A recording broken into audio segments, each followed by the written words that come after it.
Scott Bessent went on Fox News yesterday morning and said something I want you to pay close attention to. The United States Treasury Secretary, the man running what the White House is calling Operation Economic Fury, the official whose entire job is strangling Iran's economy, sat down on national television and said this about Iran's Hormuz toll system. We think that they've gotten less than $1.3 million in tolls, which is a pittance on their previous daily oil revenues. $1.3 million. That is the number Bessent chose to put on television. That is the number America is publicly anchoring its assessment of Iran's toll system around. Oil is holding above $100 a barrel. Iran's rial is trading at 1,840,000 to the dollar on Ferdowsi Street in Tehran. And America's top economic official is on camera describing a number that is meant to make the toll system sound like a failure. I want to argue it is not a failure.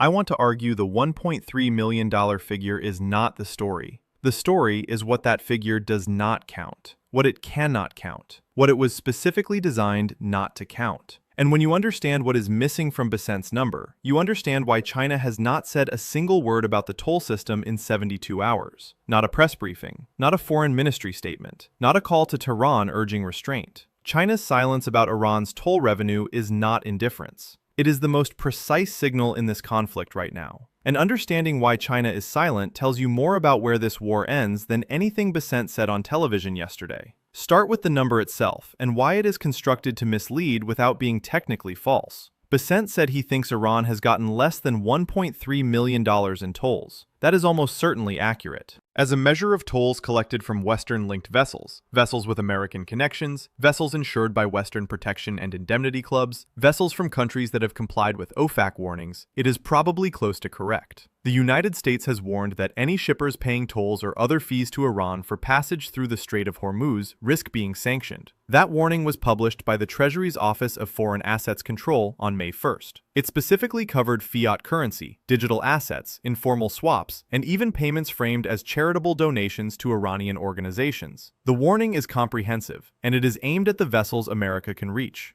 Here is the problem. The toll system was never designed to extract revenue from the vessels America can reach. It was designed to extract revenue from the vessels America cannot reach, and those are two very different categories of ships. The toll payment system accepts Chinese yuan via Kunlun Bank, which handles Iran-China transactions outside SWIFT, or in stablecoins and cryptocurrency. Kunlun Bank is the specific Chinese financial institution that has historically processed Iran-China transactions outside the SWIFT financial messaging network. SWIFT is the system American sanctions enforcement depends on. Kunlun Bank operates on CIPS, China's own cross-border payment clearing system. Yuan transferred through CIPS to Kunlun Bank to an IRGC-linked intermediary does not touch the dollar system. OFAC cannot freeze it in real time. American sanctions cannot reach it in the moment it moves. Ships may also pay in Chinese yuan routed through Kunlun Bank via CIPS. Iran's parliament formally codified the system in the Strait of Hormuz Management Plan, approved March 30th to 31st, 2026. This is not an improvised wartime arrangement. Iran's parliament voted on it. The Guardian Council reviewed it. It is domestic legislation that institutionalizes the IRGC's authority to collect fees from ships transiting the strait.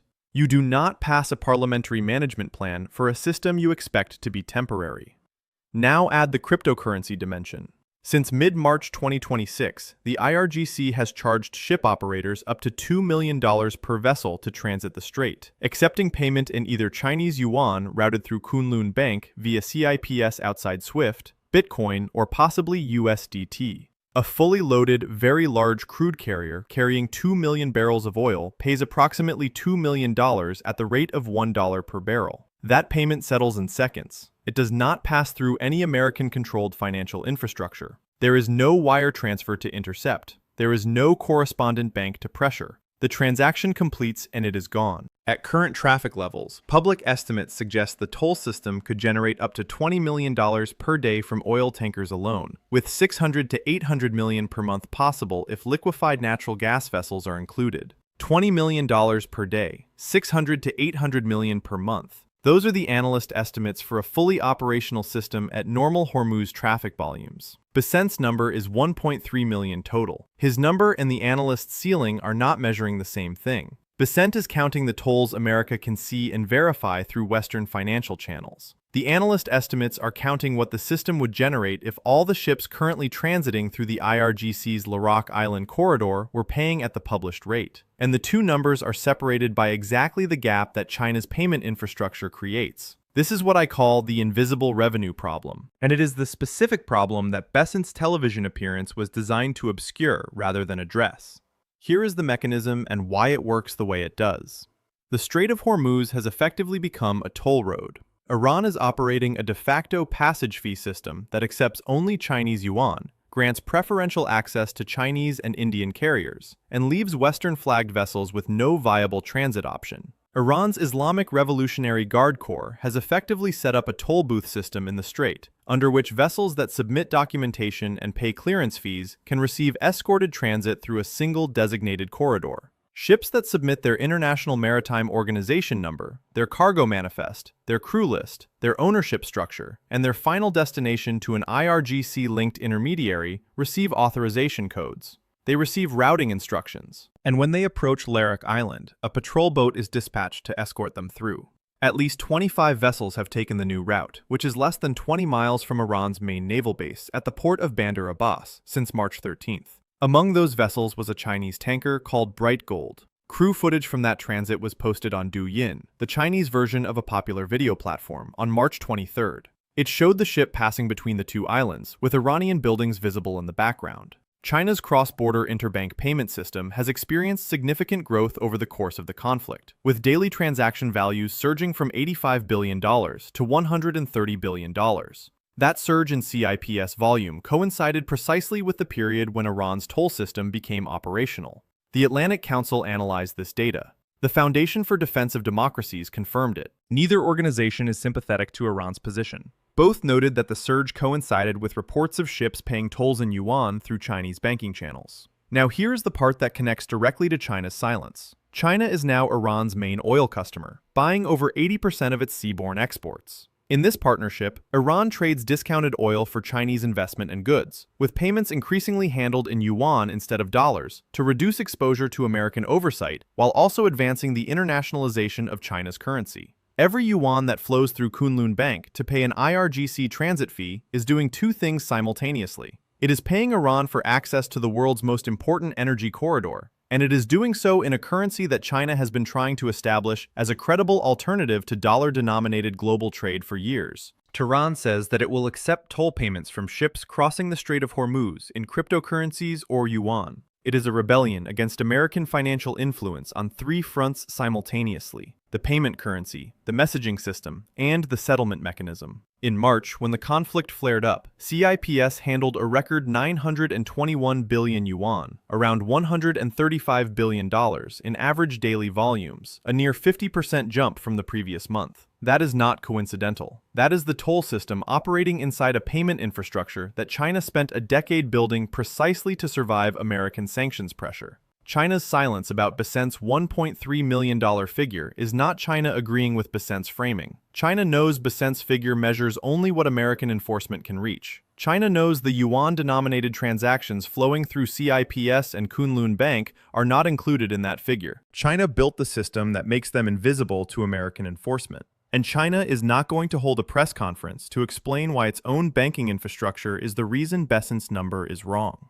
Let me steelman the American position because it has real weight, and I want you to test it honestly. Bessent also said something else on Fox News that deserves examination. He said Iran's oil infrastructure is starting to creak, that it has not been maintained because of decades of sanctions, and that Iran is rapidly filling up storage and may have to start shutting in wells within a week. That is a specific operational prediction about Iran's petroleum system. If it comes true in the next 7 days, it changes the economic argument significantly. A country that cannot store more oil and cannot export it through Western channels, regardless of what the toll system generates, is a country under genuine economic strain. The rial at 1,840,000 to the dollar is a real data point. The protests that triggered when the rial hit 1,300,000 in December are a real data point. Iran's economy is not fine. Washington has begun to target the financial infrastructure behind the toll system, with Treasury Secretary Bessent warning two unnamed Chinese banks of possible secondary sanctions over their ties to Iran and sanctioning Hengli Refinery, China's second-largest teapot refinery. Sanctioning a Chinese refinery is a real action. Warning Chinese banks publicly is a real action. America is not entirely blind to the mechanism. It is applying pressure to it.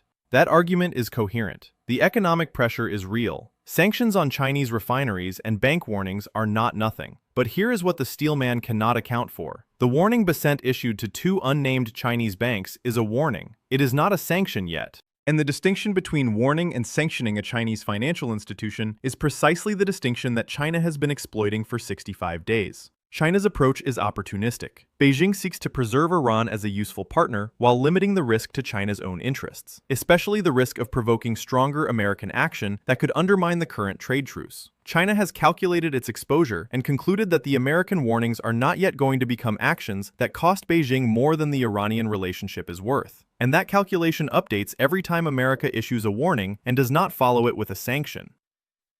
The toll system was never about the $1.3 million Bessent can count. It was always about the architecture behind it that he cannot reach without confronting China directly. Iran's new supreme leader, Mojtaba Khamenei, used his first address to say that the leverage of blocking the waterway must continue to be used. That is the incoming supreme leader's opening statement. Not a nuclear statement, not a sanctions relief statement, a Hormuz statement. The toll system is not a wartime improvisation Iran is waiting to dismantle. It is the institutional expression of an ambition Iran is now encoding at the level of supreme leadership. If liquefied natural gas shipments are included, toll revenues could rise to more than $800 million a month, equivalent to about 15 to 20% of Iran's monthly oil export revenue in 2024. For comparison, Egypt earns between $700 and $800 million a month from the Suez Canal. That comparison is the number America is not acknowledging. Egypt earns $700 to $800 million a month from an artificial canal it built and maintains. Iran is positioned to earn an equivalent amount from a natural strait it sits beside, using a payment system denominated in a currency America does not control. Collected through banking infrastructure America has warned but not sanctioned. Institutionalized through parliamentary legislation America cannot override.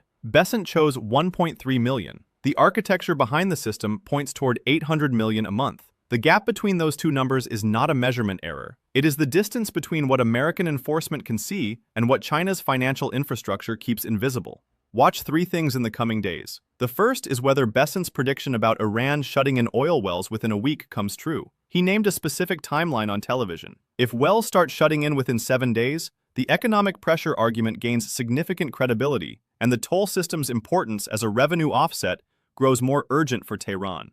If wells do not shut in, Bessent made a specific falsifiable claim that did not hold, and America's public framing of Iran's economic position needs to be reassessed. The second is whether any secondary sanction is formally imposed on a named Chinese bank before the May 14th summit in Beijing. Bessent warned two unnamed banks. Hengli Refinery has been sanctioned. The next step in the escalation sequence is a named Chinese bank receiving a formal sanction. If that sanction comes before May 14th, it tells you America has decided the Iran economic pressure track matters more right now than protecting the summit. If no Chinese bank is named before May 14th, the warning without action pattern continues, and China updates its calculation about how much American pressure it can absorb. The third is whether CIPS transaction volume data for April and May shows continued growth or begins to contract. The Atlantic Council has been tracking this data. If daily CIPS volumes remain elevated above $100 billion through May, the yuan-denominated portion of the toll system is still running at scale. If volumes drop sharply, either American pressure on Chinese banks is having a real effect, or the system is migrating further into cryptocurrency channels that are even harder to track than CIPS. The number Bessent put on television yesterday was $1.3 million. It was chosen to sound small. It sounds small because it measures only what American enforcement can see. The system generating revenue that American enforcement cannot see runs through Kunlun Bank, through CIPS, through USDT wallets that settle in seconds, through an IRGC management plan that Iran's parliament passed into law. China built that system. China is using that system. And China is saying nothing about Bessent's $1.3 million because China knows exactly what that number does not count. The toll booth at Hormuz is not failing. It is operating in the currency and through the channels that were specifically designed to make American enforcement look at a number and call it a pittance, while the real number moves somewhere America is not looking.